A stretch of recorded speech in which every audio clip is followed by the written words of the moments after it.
এই দেশে মুসলমান বানাইছে খাজা মঈনুদ্দিন চিশতি রহমাতুল্লাহ আলাইহি। কথাটা ঠিক না বেঠিক? খাজা বাবা এই দেশে মুসলমান বানাইছে। ওই নেত্রকোনায় শুয়ে আছে মদনপুরে শাহ সুলতানরা। ওই সিলেটে 360 জন আউলিয়া, হযরত শাহজালাল, হযরত শাহপরান, হযরত নাসিরউদ্দিন শাহ সহ ওই যে গেসুদারা যাকে বলে কল্লা শহীদ, তারা বানাইছে এই দেশে মুসলমান। কথাটা ঠিক না বেঠিক বলেন আপনি? এরা তো সব আমার পক্ষে, এরা সব বাংলাদেশে আমার পক্ষে। তাদেরকে বলা হয় আহলে সুন্নাতুল জামাত। কথাটা ঠিক না বেঠিক? এই কারণে ওরা আমারে কাফির কয়। এদের সংখ্যাই সবচেয়ে বাংলাদেশে বেশি। সিলেটে একজন হুজুর মারা গেছে, পীর সাহেব মারা গেছে, আহলে সুন্নাতুল জামাতের ফুলতলির পীর সাহেব।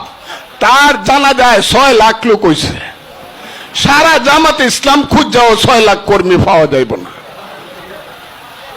বুঝছেন কি কথাটা? আমি সেই ইসলামে বিশ্বাস করি যে ইসলামে বিশ্বাস করত আমার দিনের নবী হযরত মুহাম্মদ সাল্লাল্লাহু আলাইহি সাল্লামের পরে যখন সবকিছু ইয়াজিদের হাতে চলে গেল, আর আমার নবীর বংশধর যখন দেশ থেকে পালিয়ে এসে ইমাম হুসেনের কারবালায় শহীদ হয়ে গেল, তারপরে বাগদাদেশে আশরাফা আল মামুন সহ ওই হযরত আব্দুল কাদের জিলানী রহমাতুল্লাহ আলাইহি, হযরত খাজা মাইনুদ্দিন চিশতি, ওই খাজা নিজামুদ্দিন আউলিয়া, খাজা বখতিয়ার খাকি। আমি কথাটা ঠিক করতেছি না বেড়ে বলেন?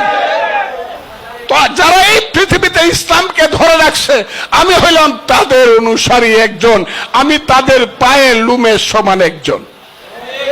আমি সেই ইসলামে বিশ্বাস করি। আমি সেই ইসলামে বিশ্বাস করি না। আমি সকালবেলা খুব ইসলামের ড্রেস পরে একটা কথা কইলাম, আমারে কইলেন আপনারা আমিরুল মুমিনিন। আবার দুপুরে আর এক রকম কইলাম, আবার রাত্রে আর এক রকম কইলাম। ও ইসলাম না। আমি যা বলি, সকালে যা বলি, বিকালে আমি তাই বলি, রাত্রে আমি তাই বলি।